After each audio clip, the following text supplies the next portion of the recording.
Olá pessoal, bem-vindo aí a mais um episódio do Conhecimento Acumulado. Essa série de vídeos que busca aí compartilhar toda essa experiência e conhecimento adquirido aí ao longo dessas décadas no Magic the Gathering. Hoje a gente vai continuar falando sobre a regra de camadas, mais especificamente sobre a camada número 6, onde acontece a remoção e adição de habilidades. A gente vai usar para isso as cartas Humildade e Dress Down, né? Se não me engano é Desaprovar. Então essas cartas elas atuam removendo a habilidade de criaturas, isso acontece na camada 6, e a gente vai ver como elas interagem com outras habilidades, ok? Então vamos aí para o vídeo. Só um segundo. Ok, então efeitos contínuos removendo habilidades. Bom, as regras que a gente vai usar são essas colocadas na tela, obviamente a regra de camada, né? A gente vai usar aí efeitos que interagem com a camada 1, 4, 5, 6...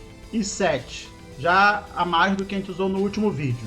E especificamente duas regras que são realmente muito importantes quando a gente está tratando de efeitos contínuos, que é a 613.6, que fala da resolução de um mesmo efeito em camadas diferentes. Existem vários efeitos que fazem isso, tá? E a humildade é um deles. Ela tem um efeito que resolve em camadas diferentes. E essa regra é essencial para que ela funcione como realmente deveria funcionar.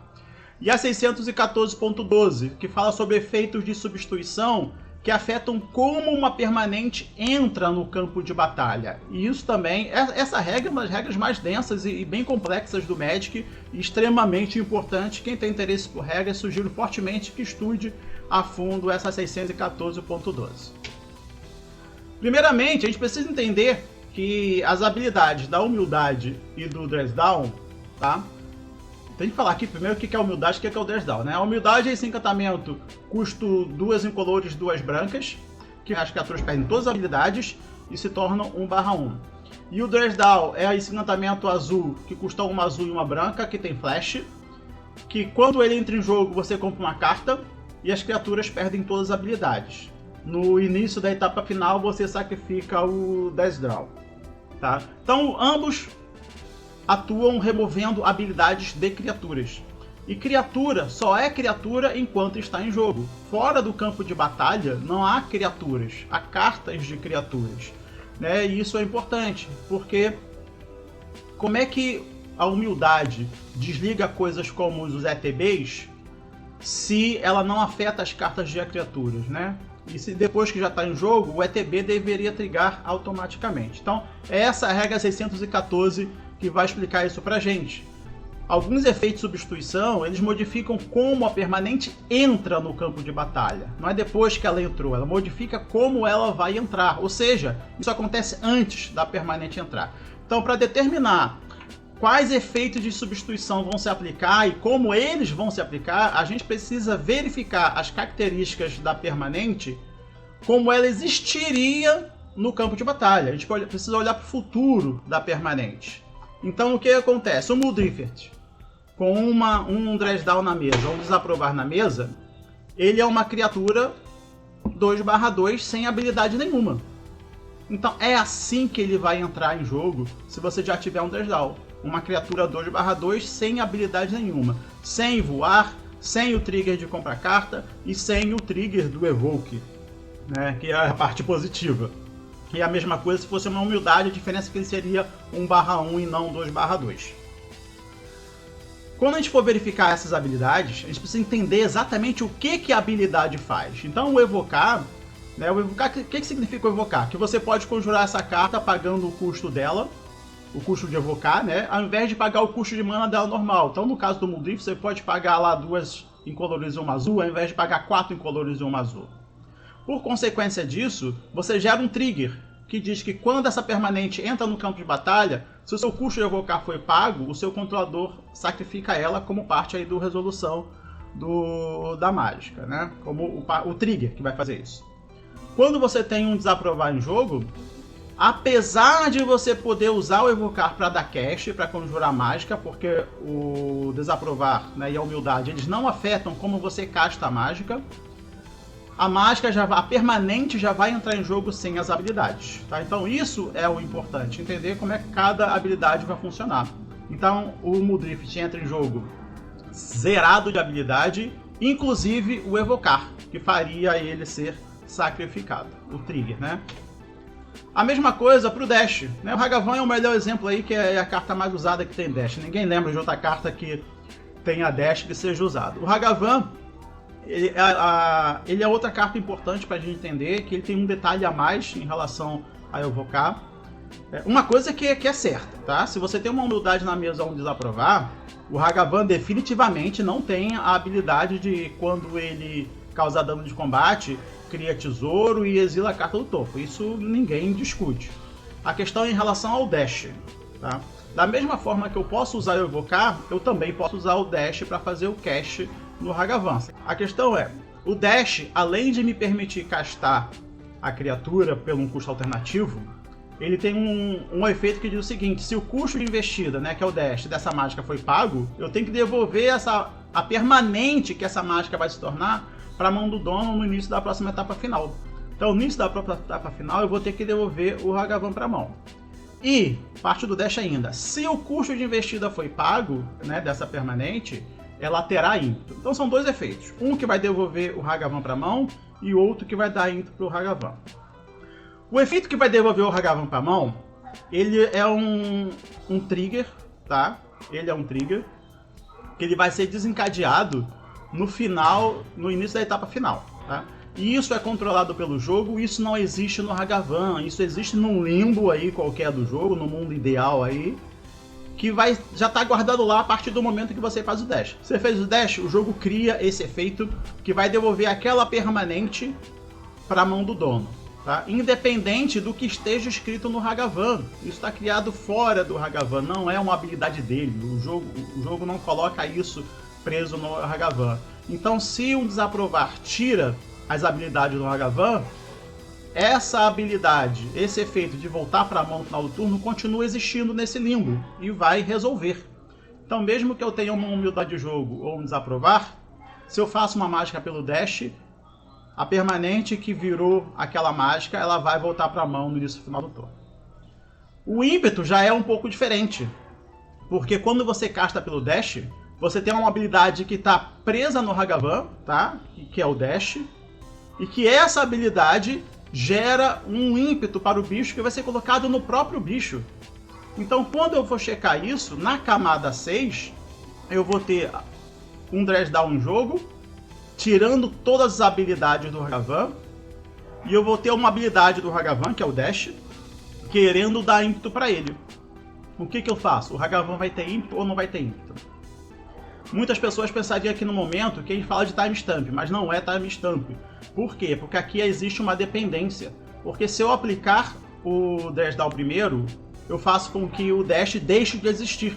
Então, aplicar o Dress Down faz com que a outra habilidade não exista. Isso é uma relação de dependência.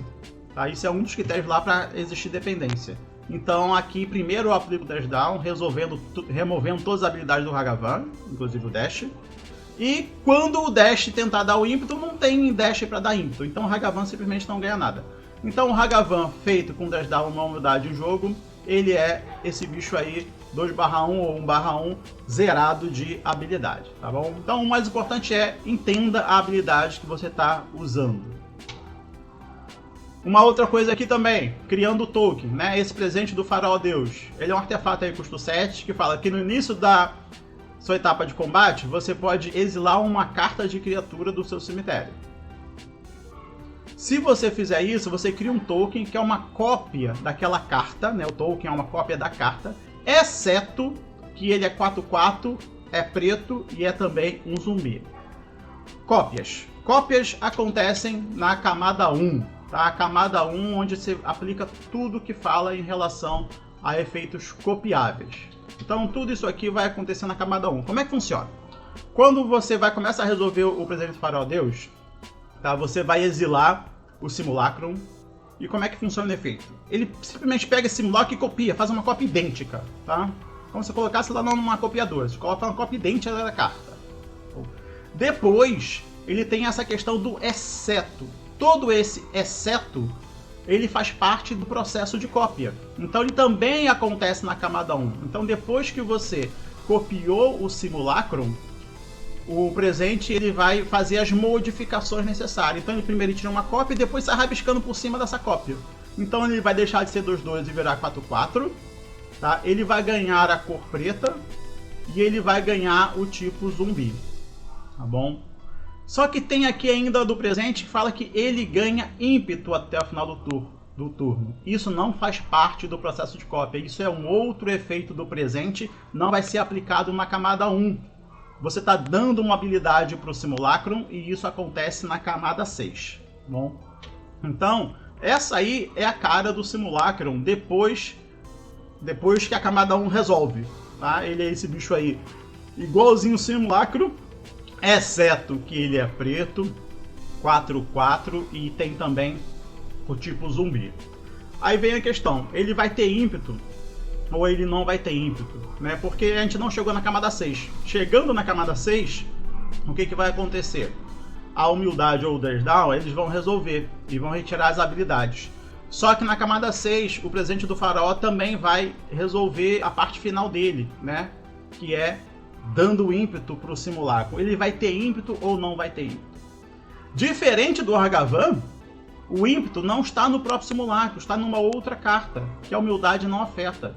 Então aqui a gente tem dois efeitos ativados na camada 6, um não depende do outro, aqui é simplesmente timestamp. Então, se a humildade já estava em jogo, então o bicho vai ter ímpeto, simples assim. Tá? Se você fez um Dress Down depois, ele vai tirar tudo, obviamente. Mas aí você ganhou o trigger do Simulacrum, que não faz sentido. Então, se a humildade já estava em jogo, então o bicho vai ter ímpeto. Porque primeiro ele vai tirar todas as habilidades, vai limpar o Simulacrum, e depois o presente vai dar o ímpeto para ele. Deixei interrogação no poder de resistência, porque se a gente tiver um Dress Down, ele continua 4/4. Se a gente tiver humildade, ele vai virar 1/1, que é a humildade agindo na camada número 7. Tá? Então esse é o resultado final. Bom, essa iteração é a iteração clássica, tá? A iteração que realmente colocou a regra de camada aí, né, nas discussões, que é o Palescência e humildade. Isso jogava, né, juntamente com o Replenish, que é um feitiço que pega todos os encantamentos do cemitério e coloca em jogo. E jogava-se com isso, né? Você puxava todos os encantamentos, a Palescência vinha pra cá e depois você dava uma pancada com todo mundo. A questão é o seguinte, isso aqui também funciona na etapa de camadas. O que acontece? Eu tenho uma Palescência, esse encantamento custa 4, que cada outro encantamento global é uma criatura. Encantamento global é encantamento não aura, tá? Cada outro encantamento global é também uma criatura com poder e resistência igual ao custo dela. Tá? Então ele transforma todos os encantamentos globais em criaturas com poder e resistência igual ao custo. Como é que elas interagem? Bom, a Opalescência, ela faz uma mudança de tipo. Mudança de tipo é na camada 4, quando a gente viu lá no vídeo da Blood Moon. Então na camada 4, a Opalescência vai transformar a humildade em criatura, porque a Opalescência afeta cada outro encantamento global, ela não se afeta. Então na camada 4 a humildade vira criatura. Na camada 6, a humildade remove a habilidade de todas as criaturas, inclusive a sua própria habilidade. Tá? E na camada 7, entraria a questão do poder e resistência. O natural das pessoas pensar é que não, a humildade não tem mais habilidade, então agora ela vai ser 4/4. E não 1/1 como ela mesma colocaria. Tá? Aí que entra a questão da regra 613. Né? Cada uma das partes do efeito, né, de contínuo de uma habilidade, ela vai se aplicar em cada momento apropriado, no seu momento apropriado. Tá? A humildade ela aplica na camada 6 e na camada 7. Mesmo que a habilidade que gerou esses efeitos seja removida durante o processo. Então se na camada 6 a humildade perdeu todos os seus efeitos que ativam na camada 7, ela continua ativando porque ela já começou a ser aplicada na camada 6. Tá? Então o que vai acontecer? Timestamp.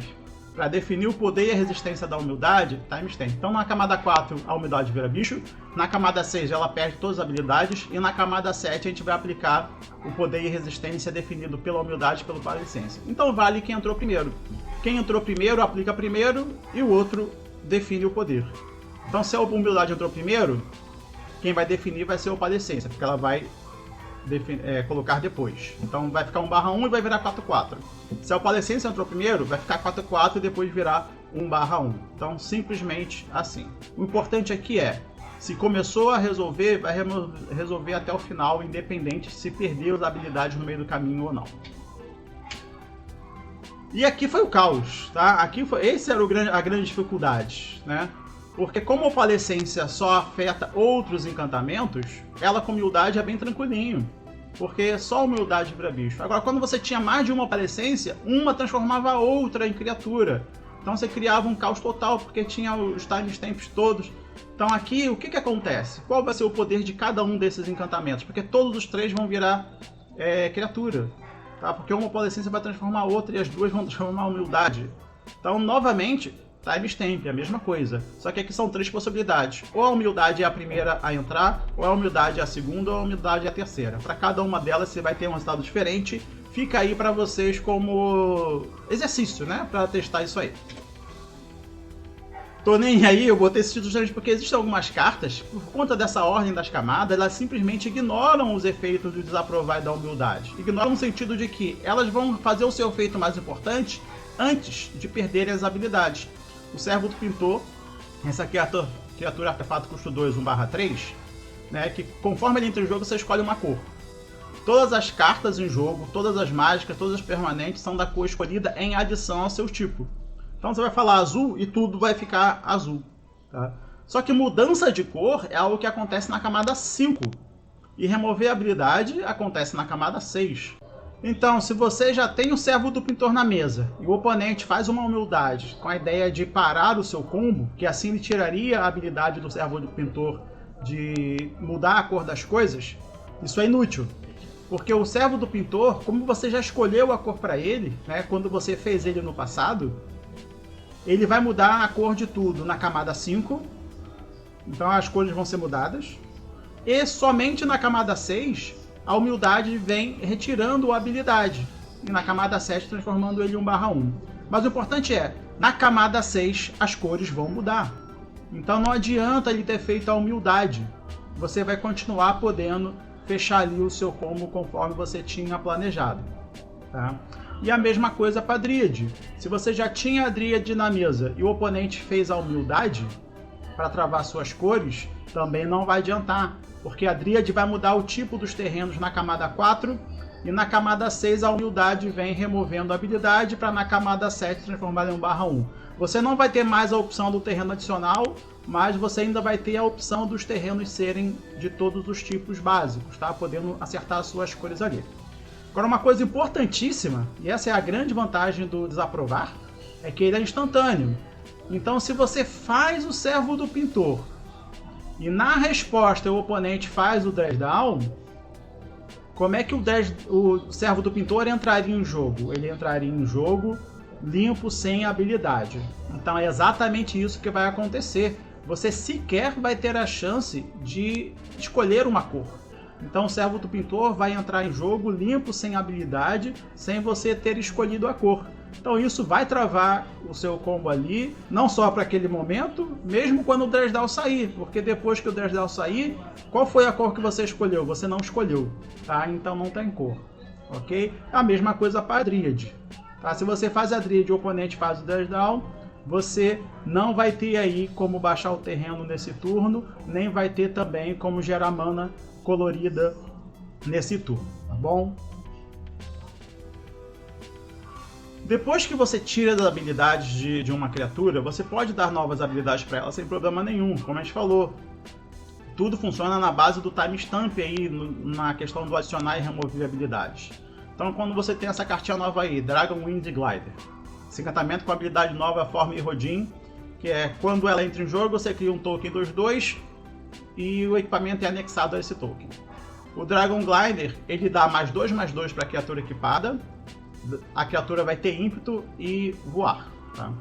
Então se você tem ali uma humildade na mesa, você fez o Dragon Glider, ele vai entrar em jogo, ele vai trigar, porque ele é um artefato, ele não é uma criatura, então ele vai trigar, vai te dar um token 1/1 já, o token já entra 1/1, que vai ser anexado no Dragon Glider. Ok? Na camada 6,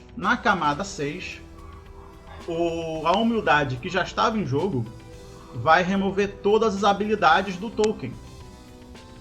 Na camada 6 ainda, o equipamento vai dar voar e ímpeto para o token. Por que o equipamento vai dar voar e ímpeto depois? Porque o timestamp de equipamento é quando ele equipa na criatura, tá? Não é quando o equipamento entra em jogo, é quando ele equipa na criatura. Então toda vez que você equipa, você tem um timestamp novo.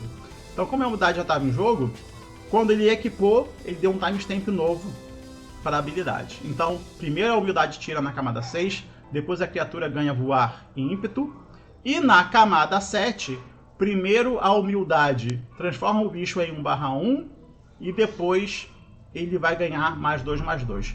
Aqui não tem timestamp esse primeiro, porque a gente poderia pensar, não, o bicho primeiro ele é 2/2, que é a natureza dele, ele vai ganhar +2/2, vai ficar 4/4, e aí a humildade transforma ele em 1/1, então no final ele vai ser 1/1, é uma forma de se pensar, tá errada, mas é uma forma, tá? Mas o que acontece? A camada 7 ela tem subcamadas. Então nessas subcamadas, fala que primeiro você vai ter que deixar ele 1/1 para depois ele ganhar 1/2, tá? +2/2. Então no final ele vai ser 1/3. Dá para fazer um vídeo sobre isso, mas normalmente acredita, tá? Primeiro ele fica 1/1 e aí ele ganha +2/2. Então no final você vai ter um bicho 3/3 com voar e com ímpeto, tá? E qualquer outro encantamento, pode ser equipamento, qualquer coisa que dê uma habilidade para a criatura. Depois que ela já perdeu as habilidades, essa habilidade fica, tá? Então vamos lá. Perguntinha aí então. José joga em um Murktide exilando 5 feitiços. O oponente responde jogando o Dresdown. Qual será o poder do Murktide em jogo? Então Murktide é esse bicho aí, custa 7 3/3, que ele tem Delve, né? Você pode exilar cartas do cemitério para reduzir o custo de mana incolor dele. Ele tem voar.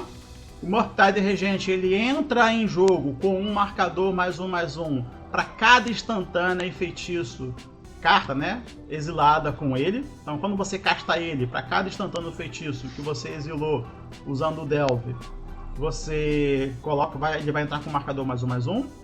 E sempre que tem uma outra habilidade, que sempre que um instantâneo feitiço sai do seu cemitério, uma caixa de instantâneo feitiço deixa o seu cemitério, você coloca um marcador +1/1 no Murktide. Bom, então vamos lá. Qual que vai ser então o poder e a resistência do Murktide em jogo? Como é que ele vai entrar?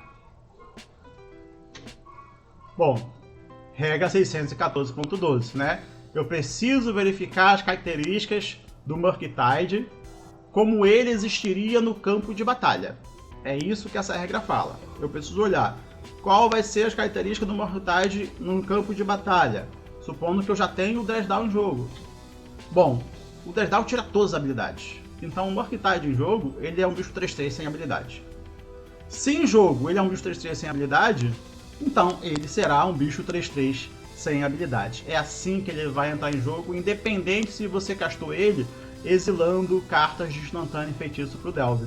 Ele não vai receber os marcadores. Então se você castou o Murktide exilando aí as habilidades, as cartas de feitiço instantâneo para ele entrar com o marcador +1/1. O oponente respondeu com Dresdown, o Murktide vai entrar em jogo sem os marcadores, tá? Por conta da regra 614.12. O lado bom é que o Dresdown ele só dura até o final do turno, tá? Então depois que o Dresdown sair, você vai retornar a habilidade de que sempre que você exilar, ele vai ganhar marcador +1/1. Então você vai poder botar marcador no Murktide depois que o Dresdown sair de jogo, tá? Os marcadores que você colocou no cast já era, você perdeu, não tem mais o que fazer. Mas os da segunda habilidade, você pode usar o Recapitular, por exemplo, tá? E colocar o marcador nele +1/1. Bom, pessoal, esse foi então o nosso vídeo. Obrigado aí a todo mundo aí por assistir. Deixe o seu like, deixe o seu comentário. É muito importante que vocês coloquem suas dúvidas, perguntas, né? O que vocês gostariam de ver sobre regra de camadas ou outras regras. Isso me ajuda a ter ideias aí sobre o que falar, tá bom? Um grande abraço a todos e aí até o próximo vídeo. Abraço!